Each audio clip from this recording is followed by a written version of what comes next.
Salut Ginette. Salut les copains, j'espère que vous êtes à grande forme internationale. Comme d'habitude, aujourd'hui je n'ai pas envie de chanter. Voilà.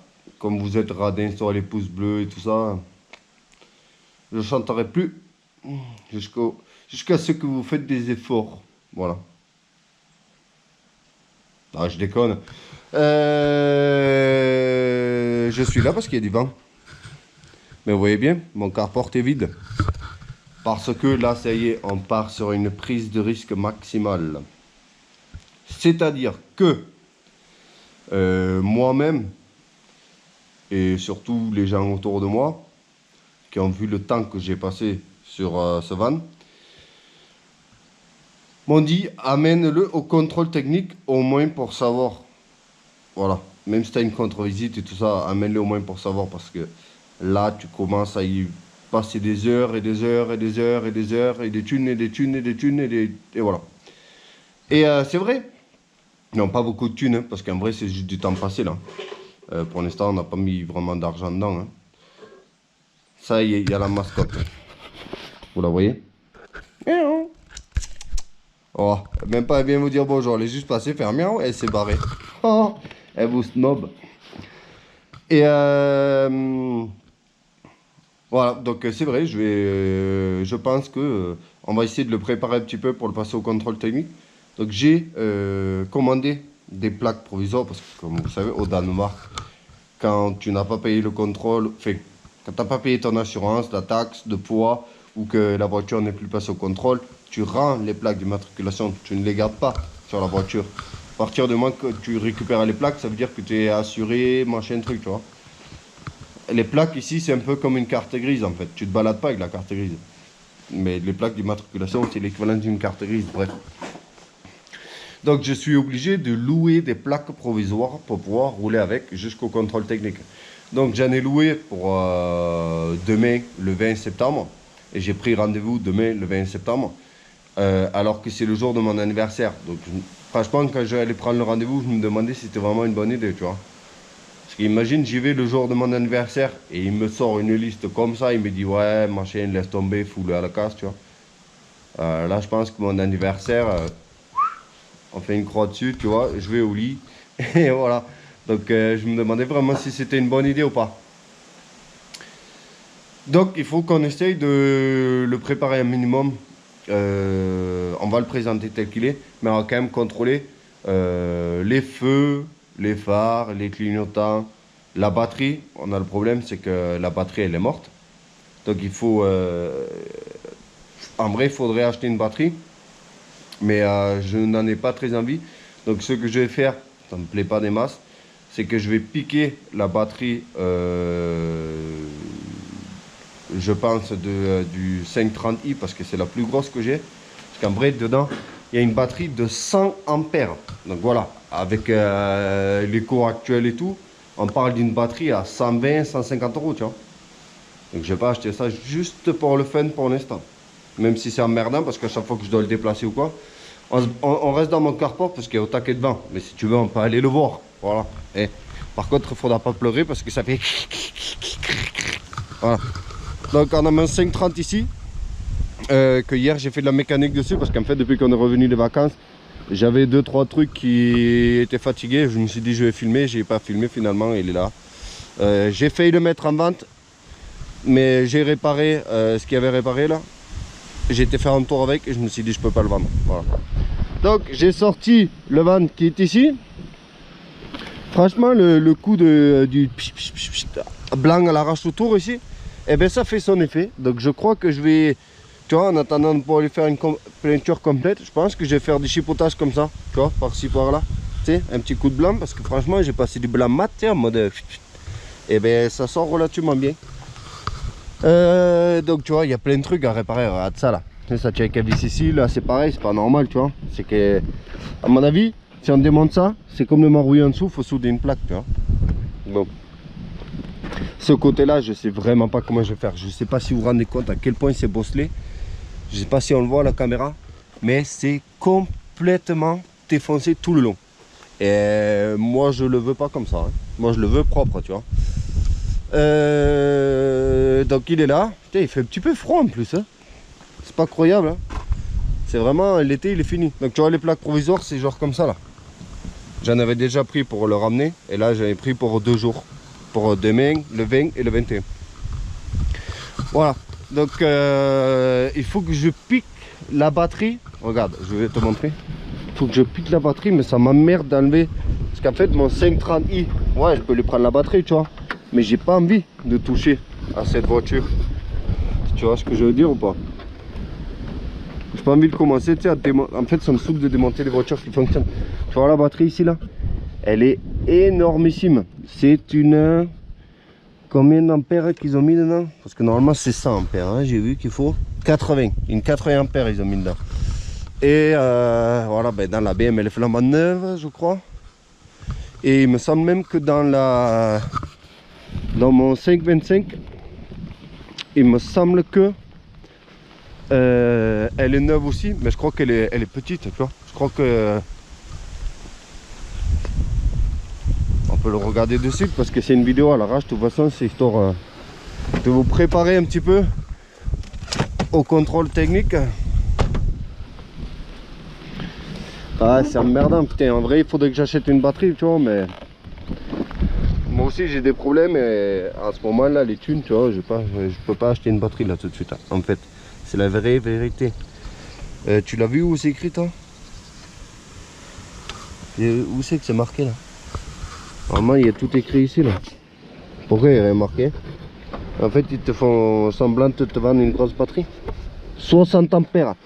Donc, j'ai peur parce qu'il a besoin vraiment de beaucoup pour démarrer ce camion.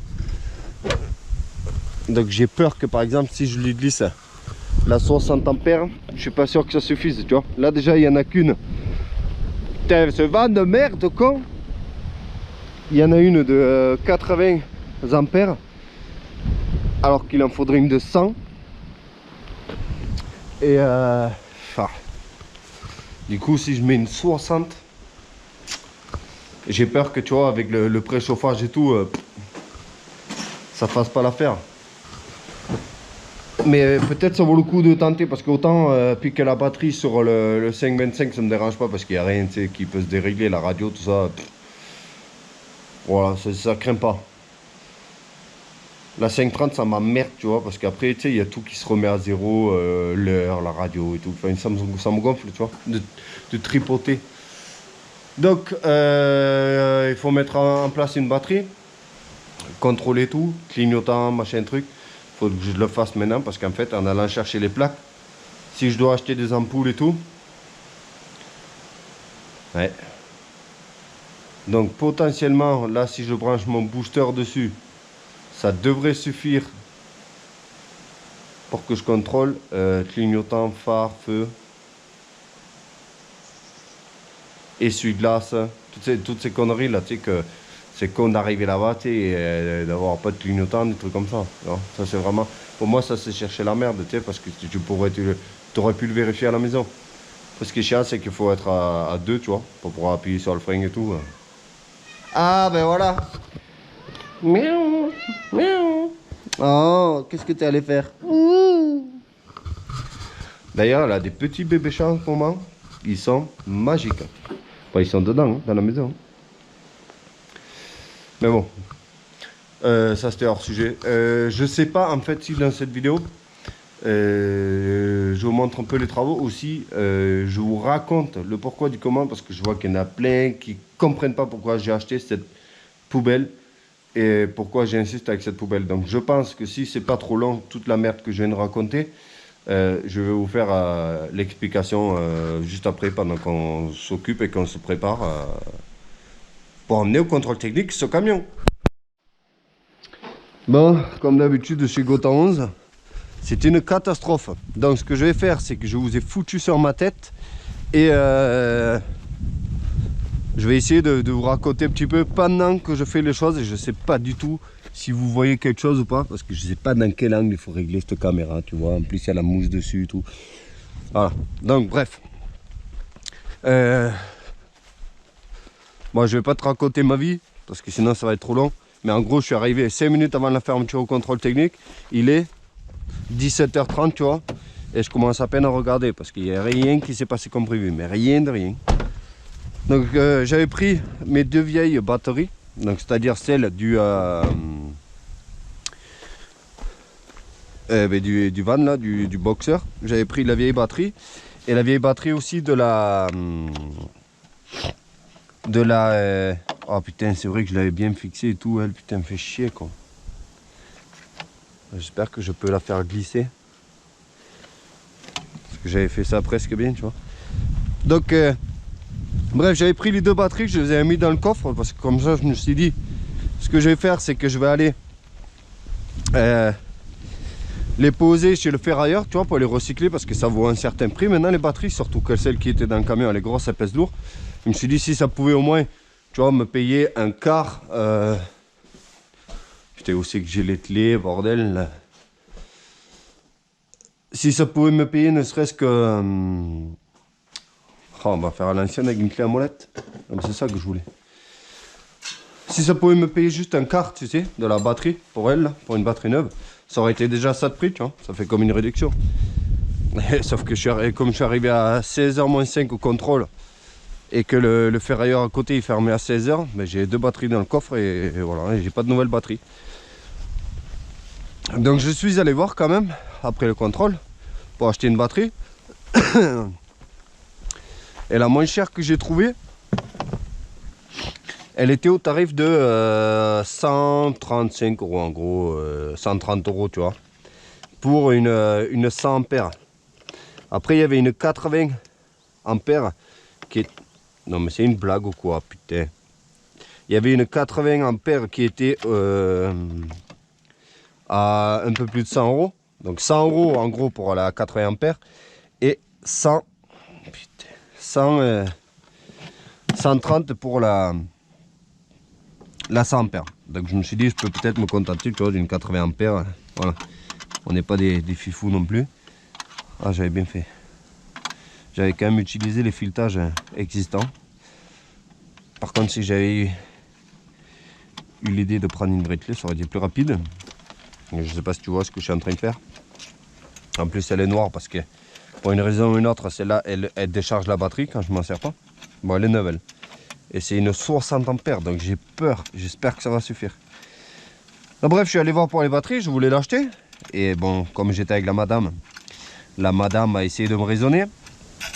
Elle m'a dit 130 € une batterie, ça fait beaucoup d'argent.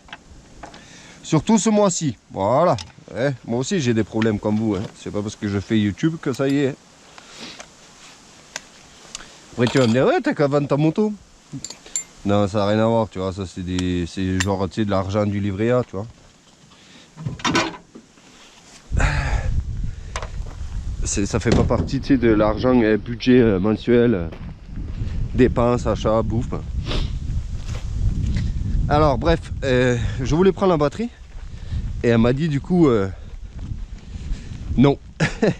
Elle m'a dit parce que là tu vas acheter une batterie neuve à 100 € alors que s'il faut le fourgon il va pas passer, tu vas avoir une tonne de travail et ça va prendre plusieurs mois. Donc d'un côté elle a raison, on va pas se mentir. Je sais pas si vous avez déjà sorti une batterie, mais l'autre elle faisait 2 fois la taille de celle-là. Je te dis pas pour la faire sortir comme ça. En plus, là, il y a eu une espèce de chipotage. Ça, il faudra que je vous demande de l'aide pour savoir pourquoi est-ce qu'il y a tous ces fils qui traînent sur des relais, des machins. Parce que ça paraît pas très net, tu vois. Donc, elle m'a dit non. Elle me dit, tu vas pas acheter une batterie neuve d'une valeur de 100 €. Alors que s'il faut, ton truc, il passera pas au contrôle. Et du coup, il y aura une batterie neuve à 100 €, tu vois. Alors que ces 100 € là, tu peux t'en servir pour autre chose, tu vois. Et elle a raison. Elle a entièrement raison, même s'il ne faut pas le dire. Elles sont passées où les fixations là? Il va rigoler quand il va voir la batterie. J'espère que c'est pas une raison de contre-visite ça. Mais putain de plastique de mes couilles là. C'est quoi ce cache en plastique là qui fait chier? Il sert à rien à part faire chier. Oh là là. Donc ouais, elle avait entièrement raison. Hein. Que c'est un peu idiot, tu sais, d'acheter la batterie. Elle me dit, tu peux pas en prendre une sur une TBM là. Voilà, comme ça si demain il passe au contrôle et que tu es sûr de toi, pourquoi pas, tu vois. Ça me dérange pas que tu achètes la batterie. Mais... Donc elle avait raison. Bref, pendant que j'installe ça, en gros, ce que je voulais faire quand même dans cette vidéo, c'était quand même essayer de répondre à quelques trucs, aux fameux commentaires du pourquoi, du comment. Parce qu'il y en a, je vois que ça arrête pas de revenir, tu vois, que les gens ils se disent ce Gotha il est idiot, tu vois, il est con. Bon, ça d'un côté vous avez pas tort sur le fait que je suis con, mais ouais, il y en a plein qui me disent ouais, je comprends pas pourquoi tu veux absolument rénover cette épave, tu vois. Ils disent, il y en a pas, ils disent ouais, moi ça fait longtemps je l'aurais foutu à la casse, je comprends pas pourquoi tu veux le rénover, c'est une poubelle, achète un autre. Alors, je vais essayer de faire court, mais quand même répondre à vos questions. Ouais, il faut que je me mouche, mais tu vois bien que je suis pas en train de me moucher là. Je suis en train de fixer une batterie, je suis pas en train de jouer avec un mouchoir, tu vois. Donc, pour faire court, j'ai regardé combien ça coûte, parce que je te rappelle, je suis au Danemark. Au Danemark, tout ce qui est genre comme ça là, c'est considéré comme du luxe. Donc tu payes hyper cher, tu as des taxes de malade mental dessus, mais genre vraiment. Alors, j'ai regardé pour en trouver. Et un équivalent à ça, qui est un contrôle technique ok et tout, que tu peux prendre et que tu peux rouler avec. Mais genre, je te dis équivalent, c'est-à-dire les mêmes années, même kilométrage, tout ça à peu près, hein, mêmes équipements et tout. Et si je peux, je te mettrai des espèces de imprime écran que j'avais fait, parce que j'ai ma mère aussi qui me faisait le même sketch que certains d'entre vous là, à me dire ouais c'est de la merde, achète un autre, tu vois. Voilà, elle me faisait un peu le même cinéma que vous. Fait que certains d'entre vous, je dis cinéma, mais bon, j'essaie quand même de vous comprendre. Tu vois, regarde ça. Ce fil est là, mais il n'est pas branché. Et il y avait un autre fil ici qui traîne là, qui sert à rien. Faut que je sorte de là d'ailleurs. Je sais pas si au contrôle technique il va me dire quelque chose, tu vois, avec tous ces fils qui traînent là, je sais pas à quoi ça sert. Il y a des fils qui traînent là, tu vois, avec un relais machin là. Oula. On va la mettre à charger la batterie. Donc, je me mouche et je t'explique vite fait. Pendant qu'on bricole, cette vidéo elle va être longue, elle va être chiante, mais c'est comme ça. Je peux pas faire autrement. Donc, un Peugeot Boxer ou un Fiat Ducato ou quelque chose d'équivalent à celui-ci, ici au Danemark, ça vaut grosso modo entre 15 et 20 000 euros.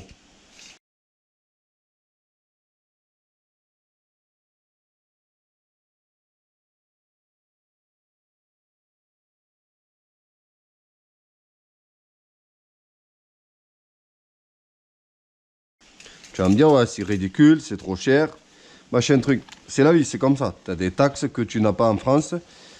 Et tu as aussi, voilà, tu as aussi des aides et une infrastructure que tu n'as pas en France. Tu vois, tu peux pas comparer les deux pays. Un petit peu, mais il faut comparer, tu vois, en étant... faut voir toute la chose, tu vois. Moi, ça me fait râler parce qu'au Danemark, tu surpayes. Ça y est, je suis entièrement d'accord avec toi. Et je ne suis pas le seul à le dire, tous les Danois le disent et tout, que c'est d'une grande n'importe quoi ici. Est-ce que je serre l'Écosse ou pas? Ou je me la joue à l'ancienne? Bon, déjà, je vais la mettre à charger. Et j'oublierai de serrer l'Écosse après. Donc, un van, fourgon, camping-car, parce que celui-ci, il est enregistré en camping-car, jusqu'à, je crois, c'est 8 ou 9 places, parce que j'ai une autre banquette, tu vois. Et tu as le droit à 9 places dedans. C'est juste que là, c'est aménagé d'une manière, voilà. Donc, en gros, un truc comme ça, ça vaut entre 15 et 20 000 euros. Quand c'est en état de rouler. Alors, ça veut dire que si tu arrives à trouver une affaire, ben je te parle vraiment en mode, tu sais, une affaire à refaire. Putain, mon câble, il traîne dessus tout là. Quand je vais prendre ma rallonge, je vais tout renverser. Ça veut dire que même si j'avais trouvé une affaire, tu sais, en disant ouais, ben voilà, celui-là, pas cher, comme d'habitude, tu connais, je l'aurais payé au moins 10 000 euros. Ouais, mais 10 000 euros en mauvais état, c'est-à-dire certainement sans contrôle technique ou peut-être avec contrôle technique, mais aïe aïe aïe, comment c'est possible? Comment? J'aimerais qu'un jour quelqu'un m'explique comment c'est possible ça. Tu poses les outils tout doucement par terre et ça fait des nœuds de malade mental. Donc admettons, j'en trouvais, fait une affaire avec quelques trucs à refaire, machin truc. 10 000 euros. Voilà. T'imagines? Sinon, c'est 15 à 20 000 euros pour un truc équivalent. Je te jure que c'est vrai. Encore là ce matin, il y avait un Sprinter. Bon, ça n'a rien à voir, hein. Un Sprinter, c'est quand même mieux. Mais un vieux Sprinter, tu sais, un 310, je crois, D. Avec à peu près le même aménagement que lui. Et sauf que le seul problème, c'est que bon, il était relativement bien. Il était à 15 000 euros. Putain, ça a encore fait des trucs là. Donc il était à 15 000 euros. Donc c'est bien, tu vois. Pour un vieux Sprinter, tu vois, la batterie elle est déchargée. On va la laisser charger. Comme ça, je vais te raconter un peu. Il faut que je vérifie les ampoules et tout à l'heure. Allez, je t'enlève de ma tête là. Il est à 15 000 euros, sauf que ici tu as la taxe de poids. Et vu que c'est des véhicules considérés comme du luxe, tu payes une taxe de poids de malade mental. Et il y avait au taquet de personnes qui étaient intéressées par ce magnifique Sprinter, bon, ancien, hein, de 97 ou 18. Il y avait au taquet de monde qui était intéressé parce que c'est un Sprinter long, machin, il y avait beaucoup plus de place que dans celui-là. Sauf que ils ont tous demandé combien coûte la taxe de poids. Et là, la madame, elle a répondu 280 euros par mois. 300 euros presque par mois. Donc tu imagines, en gros par an, un peu plus de 3 000 euros par an, juste en taxe de poids. Et du coup, ça a freiné tout le monde, quoi. Et du coup, la dame, elle disait, mais c'est pour ça aussi que je le vends un petit peu moins cher que le marché, parce que le problème, c'est la taxe de poids. Alors, le mien, celui-ci, il coûte 7 000 tous les 6 mois. 7 000 couronnes danoises, ça fait du 900 euros. Donc, il est à 1 800 euros par an. C'est hyper cher, c'est ridicule. C'est une taxe à la con, c'est un impôt déguisé. Voilà. C'est du viol, c'est tout ce que tu veux. Ça, c'est vrai. Tous les Danois le disent, tous les Danois le savent, mais tu n'as pas le choix. C'est la loi. Mais ça reste, malgré que ça, voilà, le mien, 1800 par an à peu près, ça reste dans le pas cher. Parce que l'autre, tu vois, il était à 3000. Donc ça reste dans le pas cher. Je l'ai payé, si je me rappelle bien, 2000 euros. Donc c'est simple.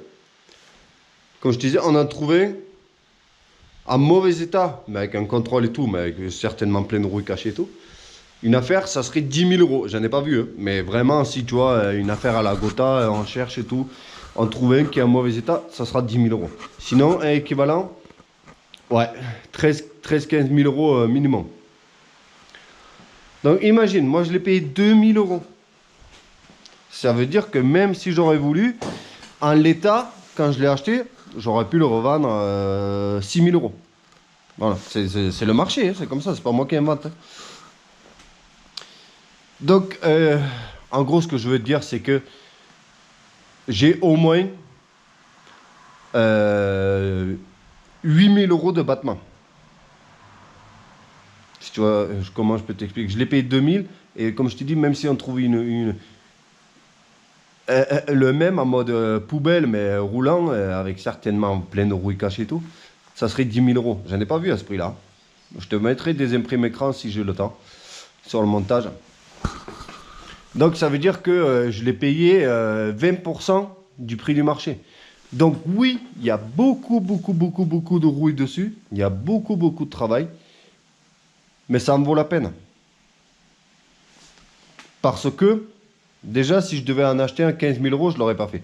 Parce que nous, dans notre budget, 15 000 euros pour un plaisir comme ça, c'est pas possible. Voilà, c'est pas possible. Même si j'avais les sous, comme je t'explique, dans notre budget à nous, c'est pas possible de se permettre de mettre 15 000 euros dans un truc de vacances comme ça. C'est hors de question, il y a d'autres priorités, tu vois. Donc ça déjà, je pouvais pas. Et donc 2000 euros, j'ai de la marge. Et il faut savoir qu'il n'est pas en si mauvais état que ça. Il est en mauvais état au niveau de la carrosserie. Et j'ai vu des Français qui m'ont contacté en privé, qui m'ont envoyé plein de photos et tout, qui ont de la rouille, bon, à des endroits plus graves, des endroits moins graves, mais aux mêmes endroits que le mien. Donc oui, certainement, certes qu'au Danemark, ça rouille beaucoup plus qu'en France, ça, y a aucun problème là-dessus, parce qu'ici, il y a le sel et tout. Mais ça montrait bien que même en France, ils ont les mêmes problèmes avec ces Ducato, Boxer, Jumper, de rouille. Voilà. Et aux mêmes endroits que le mien. Donc apparemment, c'est pas que ici. Et donc je te disais, il n'est pas en si mauvais état que ça parce que la personne qui l'avait, avant moi, le vieux monsieur, il en a quand même pris soin. C'est-à-dire que mécaniquement, il faut que je retrouve le dossier, mais mécaniquement, il est entretenu. C'est juste que la rouille, ben, personne ne veut s'en occuper et lui, il n'était pas mécano. Mais rien qu'en démontant, par exemple, j'ai vu que les deux étriers de frein avant, ainsi que plaquettes et disques, c'était neuf.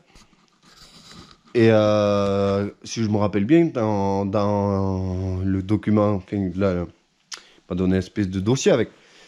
Il y a plein de factures. Donc il a été entretenu mécaniquement, à peu près. Je dirais pas qu'il a fait des trucs pour rien, tu vois. Il a fait quand c'était cassé, mais il a été quand même entretenu. Et donc ça déjà, bon, c'est une bonne nouvelle. Il est quand même tournant et tout.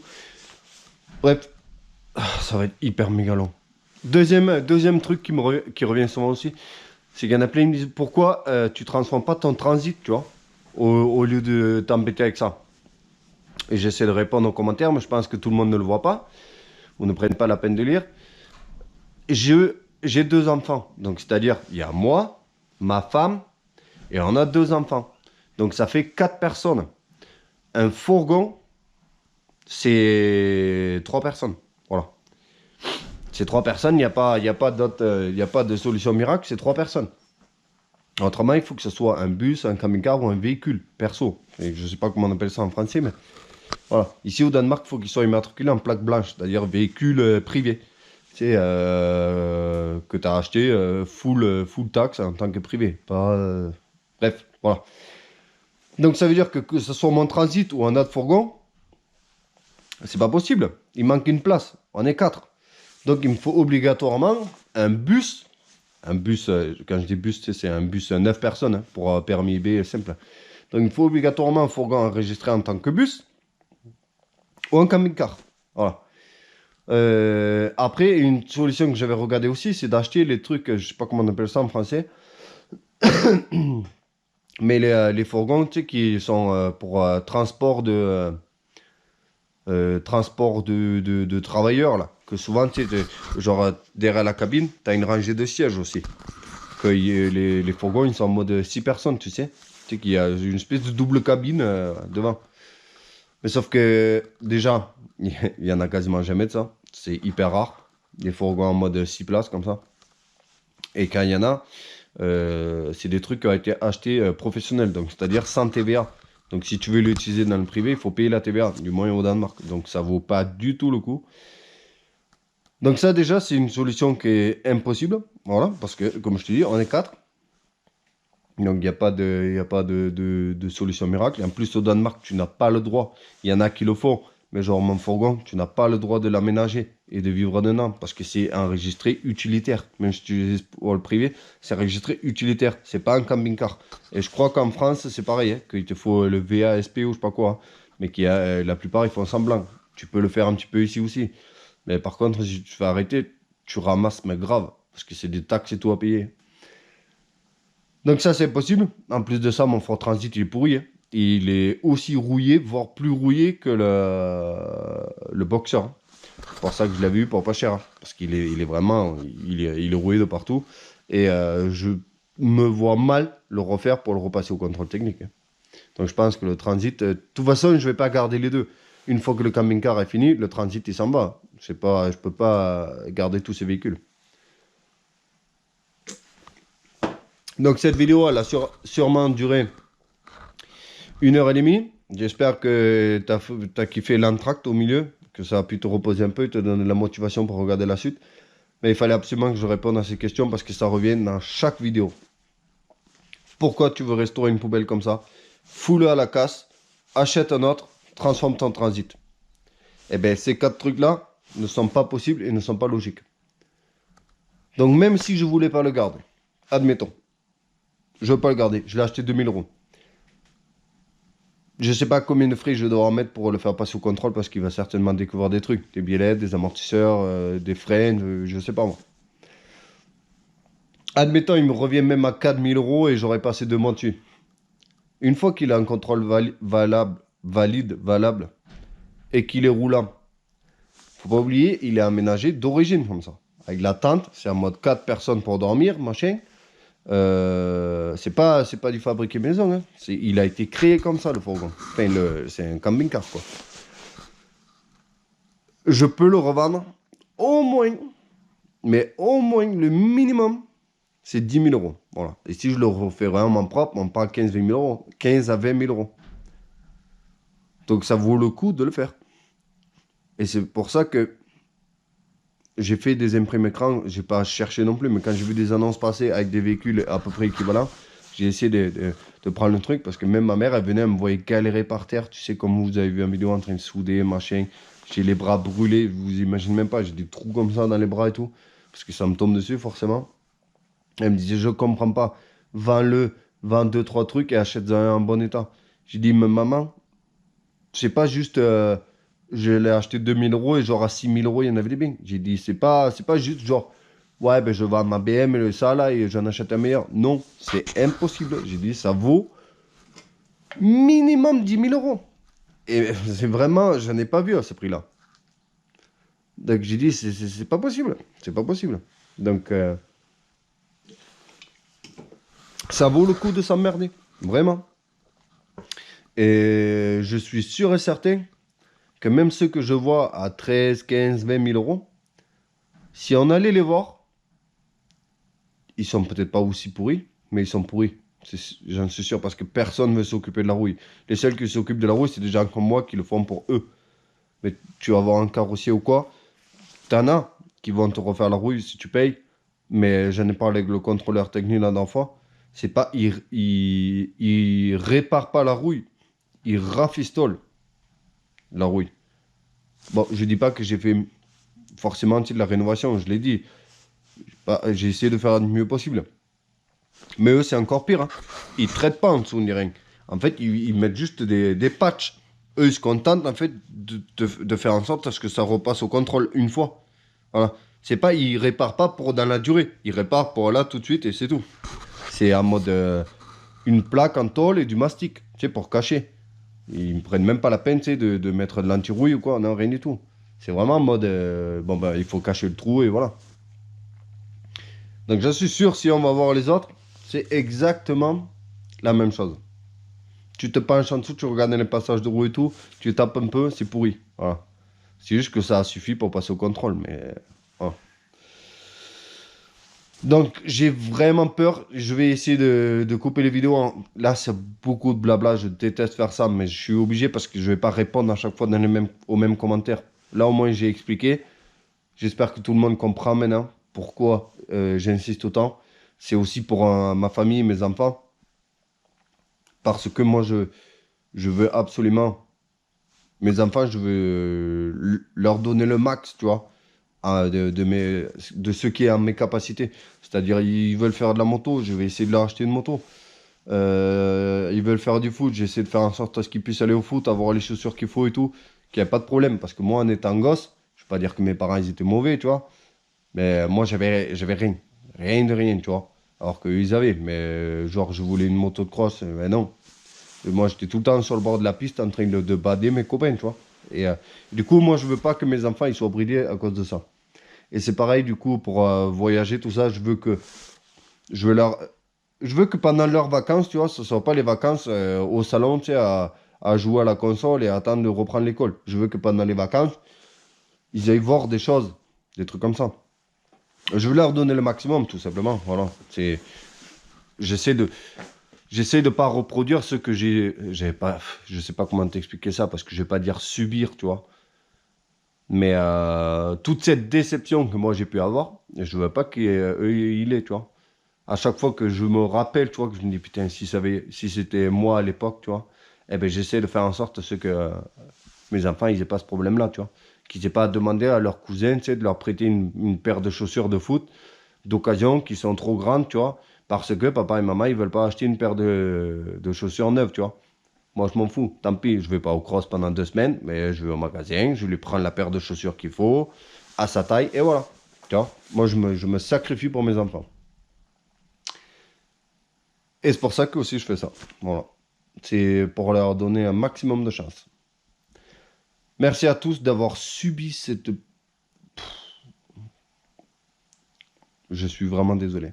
Mais il fallait que je le dise. Et je suis méga, mais alors méga stressé pour le contrôle technique. Vous n'avez même pas idée le niveau de stress et d'angoisse. Parce que j'ai passé 2 mois à souder. Et j'ai peur, j'ai vraiment peur que tout ça soit tu sais, du travail dans le banc. Que ça fasse pas l'affaire ou qu'ils trouvent d'autres trucs. Vraiment, j'ai peur. Alors, il n'y a pas le stress parce que j'ai besoin de la voiture.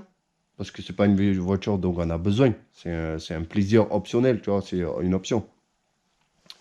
Mais donc il n'y a pas le stress de j'en ai besoin. Il y a le stress de est-ce que j'ai fait tout ça pour rien et est-ce que je vais arriver à faire ce qui me manque et le rendre roulable et utilisable et légalement. Merci à tous d'avoir regardé. N'oubliez pas de vous abonner, lâcher un pouce bleu, commenter. Et fais-moi le savoir si tu as suivi jusqu'au bout et si c'était pas trop chiant. Voilà. Ciao.